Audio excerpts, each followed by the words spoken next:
My name is Ava Santiago. I'm 34 years old, a real estate attorney in Dallas, Texas, and the daughter of Judge Charles Santiago, the man who kicked me out of his retirement dinner like I was trash at the curb. But I wasn't always the family pariah. For years I was the golden child.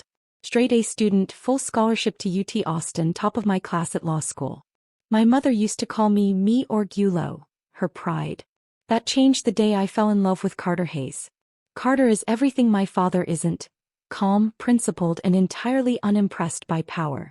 He built his real estate business from the ground up without a single favor from anyone, which I suppose is what made my father hate him. To a man like Charles Santiago, a person without pedigree or connections is just a pawn. Disposable. But to me, Carter was my lighthouse. When the waves of expectation and guilt from my family nearly drowned me, he reminded me of who I was before they rewrote the script of my life. Which brings us to tonight. Before we dive in, we'd love to hear from you.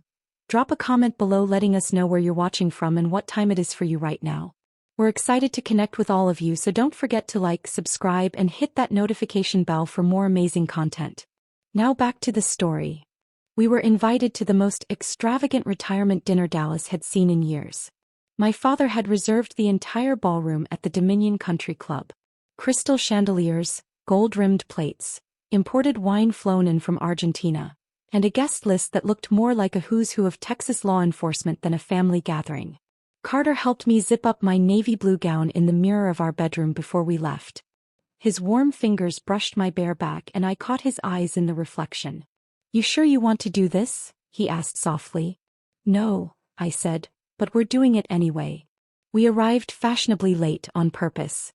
I wanted to slip in quietly, maybe avoid the worst of the speeches. But as soon as we stepped in, the spotlight found us like a sniper. "There she is," my Uncle Mario shouted, already 2 glasses of red in.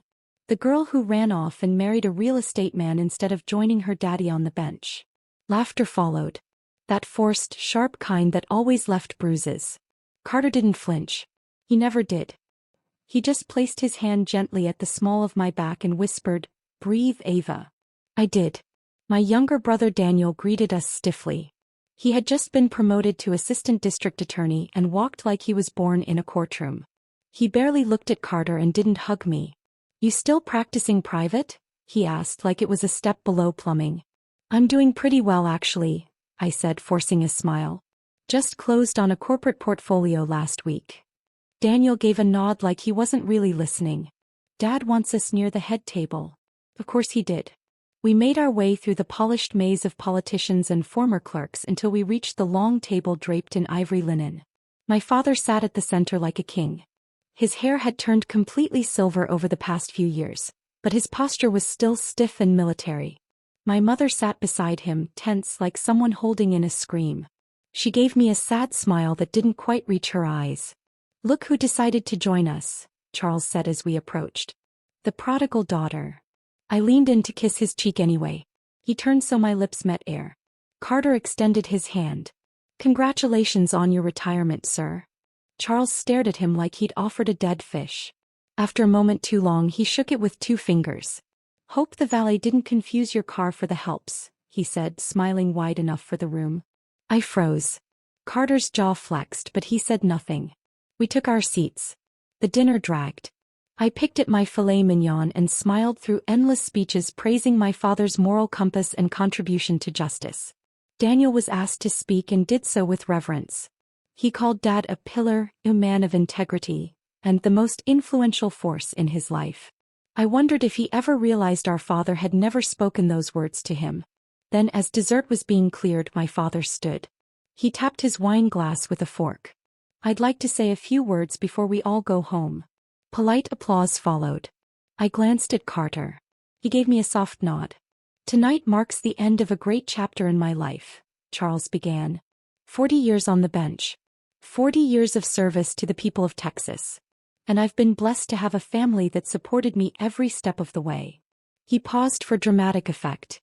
"I'm proud of my son Daniel, who has chosen to walk in my footsteps. Who has earned, not been given but earned, the right to carry on the Santiago legacy." More applause. Daniel smiled like he'd just won an Oscar. "But not all footsteps are worth following," Charles continued. And not all children honor the family name. The room fell still. I blinked, uncertain if I heard right. Some choose selfishly. Some think they know better than tradition, better than family. Some betray everything we stand for. He turned toward me fully now, wine glass still in hand. Ava, your absence from the family trust was not a mistake. It was a correction. Gasps. My mother looked horrified. Daniel stared down at his plate. Your choices have made it clear you have no interest in being part of this family's legacy. You chose your own path. Now walk it. Alone. I stood, heat rising to my face, fists trembling. You could have told me privately. I'm your daughter. You were, he said coldly. Until you made your bed. Charles, my mother whispered harshly. But he ignored her. I turned to leave, my body rigid with humiliation. The room was silent. And then Carter stood. He didn't raise his voice. He didn't shout. He didn't even look angry. He just walked to the front of the room, took the mic from the podium and cleared his throat. I wasn't going to say anything tonight, he began. But I think it's time some truths were told. My heart skipped. I knew that look in his eyes. It was the same look he had when we fought the zoning commission in Dallas and won against a millionaire developer. My father scoffed. This isn't the time or place. You made it the time, Carter said, turning to him. And this room is exactly the place. People leaned forward in their seats. For 10 years I've watched this man belittle, sabotage and gaslight his own daughter. Ava earned her place in the legal world without shortcuts, without favors. But he couldn't stand that she didn't need him. Murmurs spread. But that's not all, Carter continued. Over the past year I've gathered evidence. Bank records, emails, anonymous statements. Judge Charles Santiago accepted gifts and kickbacks from a group of developers during his time on the bench. The room erupted. You're lying. Charles shouted. I'm prepared to submit the documentation to the Ethics Commission by Monday, Carter said calmly. And to the press if needed. He pulled a USB drive from his pocket and held it up. Everything you built by stepping on people like Ava. But you forgot something, she doesn't break. And neither do I. He placed the mic down gently and walked back to me. Ready to go, baby? I was frozen. My father's mouth was still open. My brother looked like he'd seen a ghost. My mother had begun to cry. I nodded. And together, hand in hand, we walked out. Not quietly. But with all the dignity he tried to take from me. I didn't say a word in the car. Not for the first 5 minutes, not for the next 15. I just stared out the window, watching the Dallas skyline blur into darkness. My hands were clenched in my lap so tightly my nails left half-moon marks in my palms. I could still hear the low murmurs of the guests, the stunned silence after Carter dropped the truth like a thunderclap in a ballroom lined with lies. And my father's face, frozen in that half-smile, half-sneer, like he couldn't believe anyone would dare speak against him. Carter glanced over at me as we pulled onto I-35. You okay? I wanted to say yes. I wanted to say thank you. I wanted to cry and scream and laugh and let go of the ache in my chest that had been building for years. But all I could manage was a whisper. You had all that, and didn't tell me? He kept his eyes on the road, hands steady on the wheel. I didn't want to drop it on you unless I had everything airtight. And honestly, I wasn't sure when the time would come. You've been investigating my father?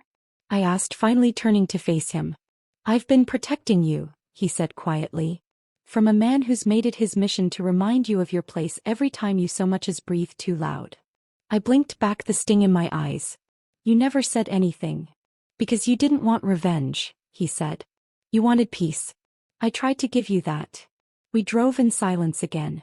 But this time it felt different. Like the ground beneath my life had shifted and I was still waiting to find my balance. He reached over and took my hand. Tonight just forced my hand. You weren't walking out of there humiliated, Ava. Not on my watch. I closed my eyes and let the weight of it settle. The shame, the fury, the strange flicker of freedom curling up behind my ribs. My father had kicked me out like I was disposable. But Carter had stood not just for me but with me. In front of everyone. He exposed the rot they tried to hide behind honor and tradition. And he didn't do it for attention. He did it because he knew I'd never swing the first blow. But maybe it was time I did. By Monday morning, the emails and documents Carter collected were in the hands of an ethics investigator. He didn't just have screenshots and paper trails. He had sworn statements from 2 former clerks who'd been silenced with promotions. One admitted Charles Santiago had directed verdicts in exchange for favorable land use approvals. Another confessed she had witnessed my father destroy evidence to protect a developer tied to the city council. It was everything I'd always suspected, but never dared believe. My phone rang nonstop. First it was Daniel. "Ava, we need to talk. This is out of control. You have to stop it before it ruins him."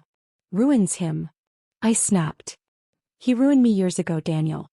He told my fiancé to leave me, said I was too ambitious to be a good wife. He blackballed me from joining that downtown firm, called the partner and said I was unstable. And you know what I did? I stayed quiet. Because I didn't want to embarrass the family." Daniel was silent. I took a breath. Now I'm done protecting him." He hung up without another word. Then the news broke. Local headlines: Judge Santiago under ethics review for alleged misconduct. By Tuesday it made statewide coverage. Photos of my father leaving the courthouse, face twisted, jaw tight, appeared everywhere. The press wanted quotes. Carter declined them all. I stayed silent. For now. On Wednesday my mother showed up at my office. She looked older than she had at the dinner, like the weight of my father's secrets had finally begun to crush her. She stood in the doorway, clutching her purse like it was the only thing keeping her upright. "Ava," she whispered, "we need to talk." I motioned for her to sit, but she didn't. She looked at me like she barely recognized the woman in front of her. "What have you done?" I stood slow and measured. "You mean what he's done?" "You went to the press. You're tearing this family apart." "No, Mom. I'm dragging the truth into the light. He did that all by himself. I just stopped sweeping it under the rug." Tears filled her eyes. "I know he's difficult. I know he's cruel sometimes. But he's your father. No. He's a man who used his power to control and destroy people. Including me. Including you if you'd admit it." She looked away. "You didn't see the way he looked at me that night," I said. "Like I wasn't even his daughter. Like I was a stain he couldn't scrub out." "He was angry," she said. "He was hateful," I replied. "And he's been hateful for a long time. I'm done excusing it." She shook her head. "You think you've won something? All you've done is destroy your own blood." I didn't flinch. Then maybe the blood was rotten to begin with. When she left, she didn't hug me. Didn't even touch my shoulder. But for the first time in my life, I didn't ache for her approval. I watched her go and I felt free. By the end of the week, an emergency ethics hearing had been scheduled. Charles Santiago was suspended pending investigation. Daniel released a vague statement of support for judicial integrity and went dark. And then the threats began. My tires were slashed in a courthouse parking lot. My office mailbox stuffed with anonymous notes. "You'll pay for this. You think you're better than him? You're not. Bitch lawyer." Carter installed cameras. Hired security. Stayed calm. But I could see the storm in his eyes. "This isn't just fallout," he said one night, pressing an ice pack to my knuckles after I'd punched the wall in frustration. "This is a man who built his whole life on fear. Now that people aren't afraid anymore, he's lashing out." "Let him," I said. "He can swing all he wants. He's already fallen." But inside I wasn't so sure. Because despite everything, some part of me still remembered being 7 years old, sitting in the back of the courtroom watching him speak with confidence and fire. I used to think he was a hero. That if I worked hard enough, followed the rules, he'd see me, really see me, and be proud. But I had to kill that girl now.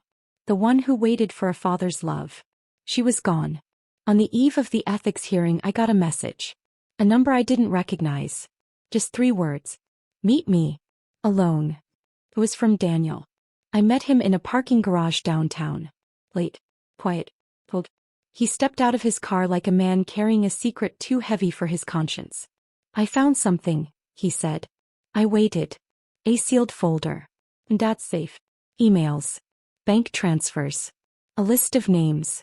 Judges. Developers. City councilmen. I exhaled slowly. "Why are you telling me this?" "Because I think I finally believe you," he said.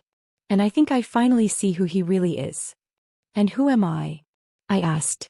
He looked me in the eye. "The only one who had the guts to stand." Then he handed me the file. And for the first time my brother, my father's golden boy, walked away from the Santiago legacy. And toward mine. The file Daniel gave me sat untouched on my kitchen table for hours. Carter had gone to take a call in the other room and I sat there staring at the thin red folder like it might explode. Like cracking it open would seal the destruction of everything that had come before. My family, my name, my childhood delusions. It was the final nail in a coffin I hadn't even realized we were lowering into the ground.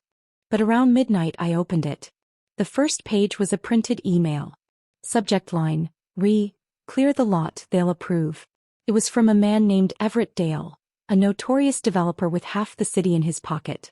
The recipient, Judge Charles Santiago. My father. I flipped through slowly, reading bank transfer logs, correspondence, even a blurry photo of my father shaking hands with someone who'd just pled out of a zoning violation. Some of it was coded, phrases like, he'll get his ruling, your fee is already wired, and she won't be a problem anymore. That word came up several times. One email even referred to me by name. If Ava files a complaint, she'll be discredited just like we discussed. Dee's contact at Ledger News is still on payroll. I felt sick. Literally nauseated.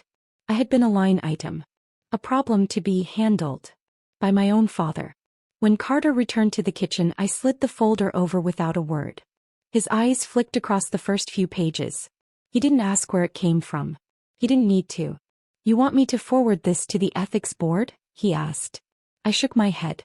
No, I said, steady now. I want to do it myself. The next morning I dressed like armor. Slate gray pantsuit, white silk blouse, low heels I could still walk in if things turned violent. Carter handed me a thermos of black coffee and kissed the top of my head like I wasn't walking into the fire.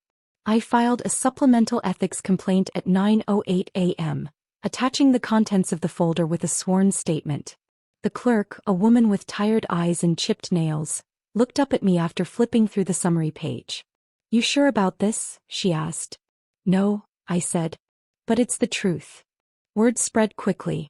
The Santiago name, once untouchable in Dallas legal circles, was now radioactive. My father's closest allies began scrambling to distance themselves. Judges he had played golf with for decades were now concerned, shocked, disturbed by the allegations. And then finally he called. I let it ring twice before answering. Hello, Dad.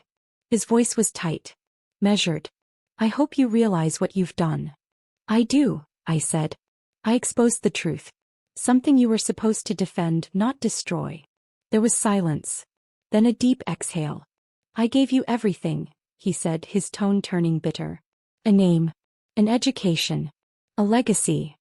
No, I said, you gave me a pedestal with a trapdoor. And you waited for me to fall through it. You think you'll come out of this clean?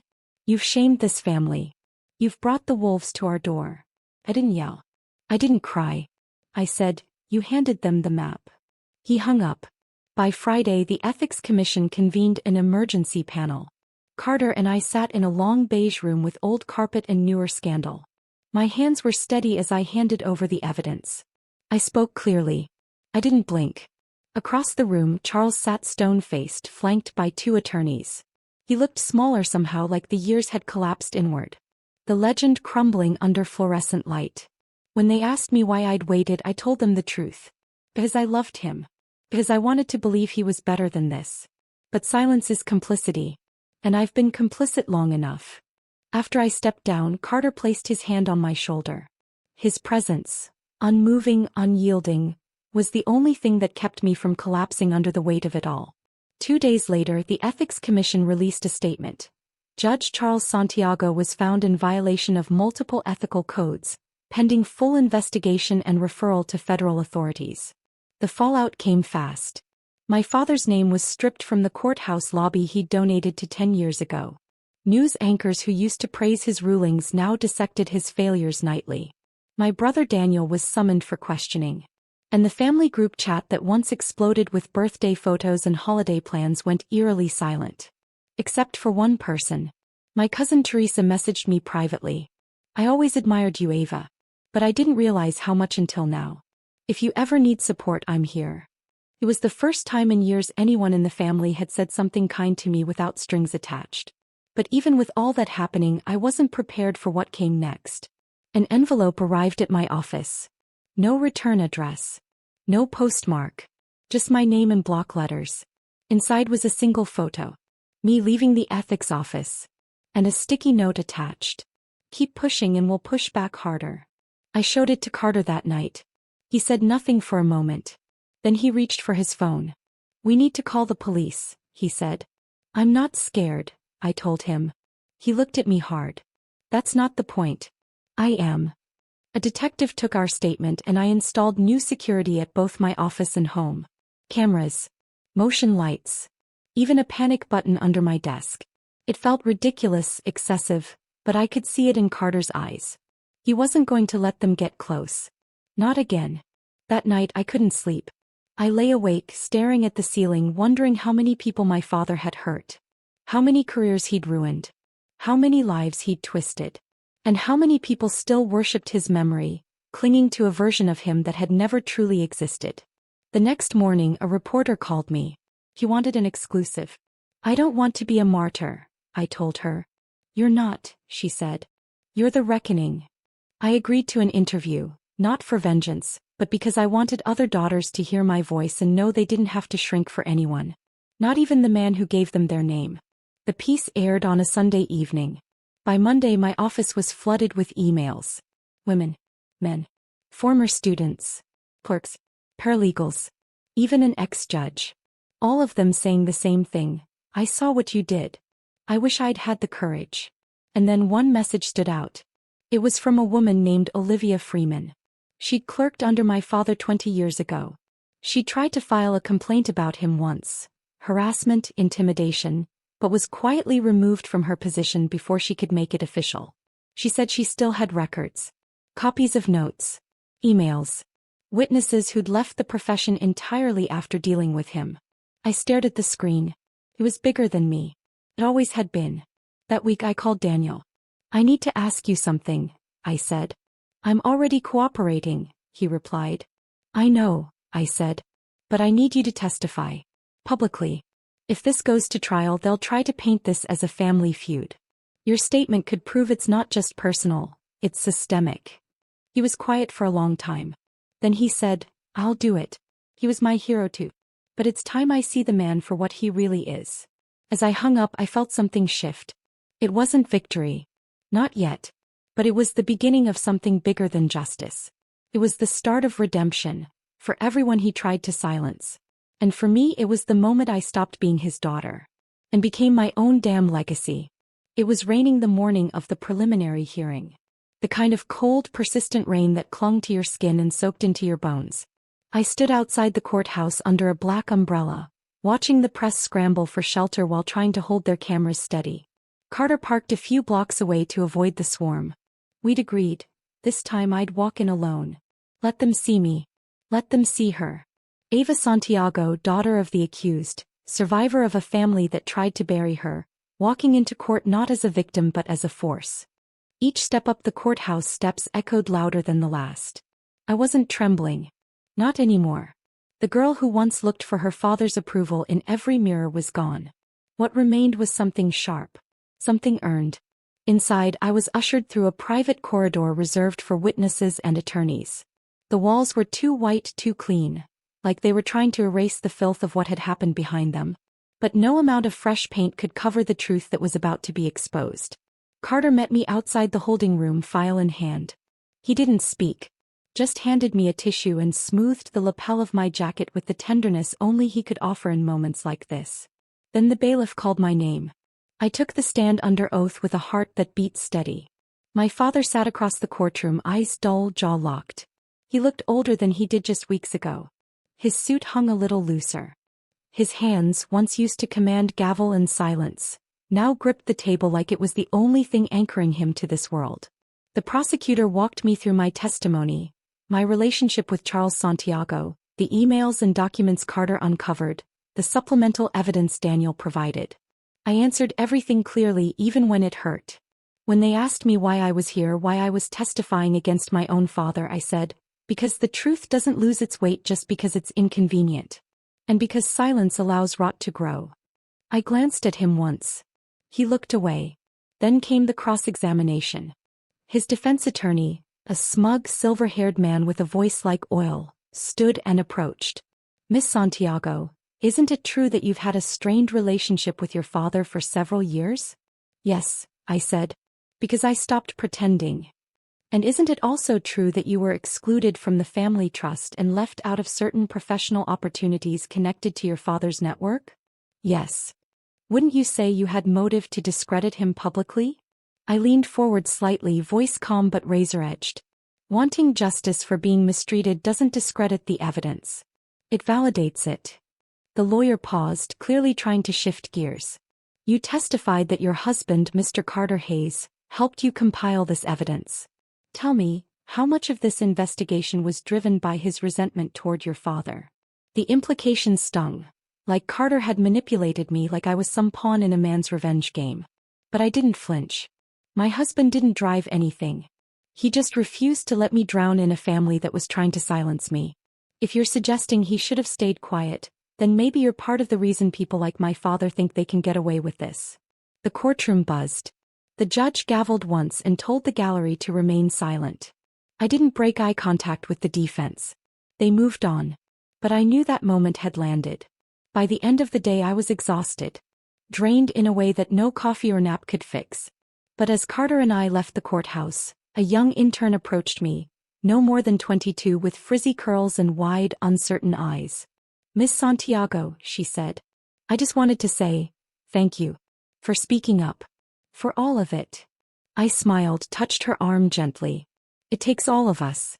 Don't ever let someone make you feel small just because they gave you your last name. That night I sat on our back porch watching the city lights shimmer through the mist. Carter brought out 2 glasses of wine and sat beside me. For a long time neither of us spoke. We didn't need to. Then my phone buzzed. It was Daniel. He was scheduled to testify the next morning. You ready? I asked him. There was a long pause on the other end. I think so, he said. I don't want to remember him like this. I closed my eyes. I know. But we can't pretend anymore. That's how he kept us in line for so long. We let him define love as loyalty even when it was abusive. He didn't argue. Instead he said, I'll be there.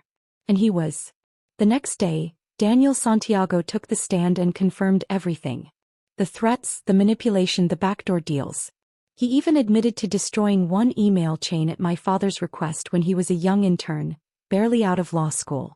The shame in his voice wasn't performative, it was soul deep. When he finished he stepped down and looked at me. It wasn't an apology. It wasn't even an explanation.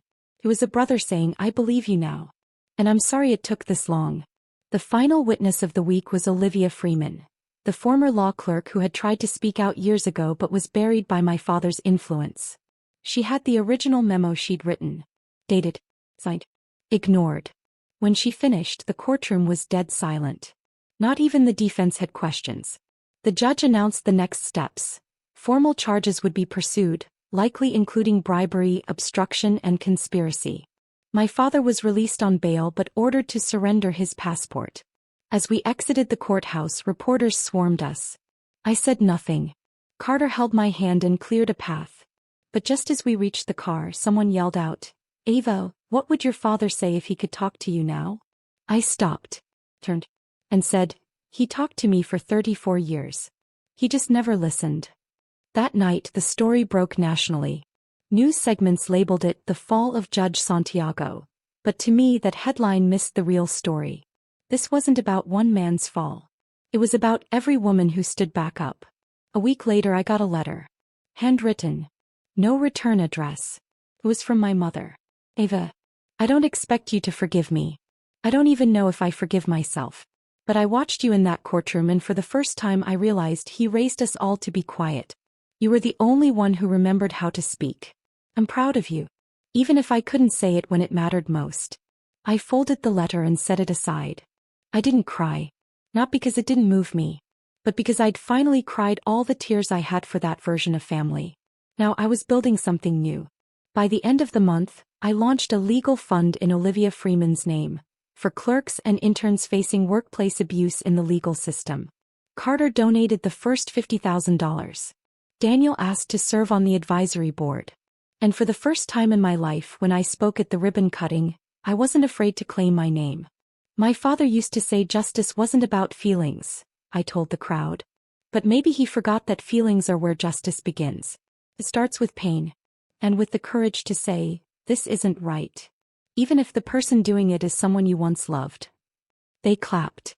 But I didn't speak for the applause. I spoke for the girl who walked out of that dinner humiliated and shaking and never looked back. I spoke for the legacy I was rewriting. My, not his. If you think being silenced by family means the story ends there, think again. Ava's just getting started, and so is the truth. Don't miss what happens next when legacies crumble and justice rises. Subscribe for more powerful betrayals, emotional revenge, and the rise of the ones they tried to break.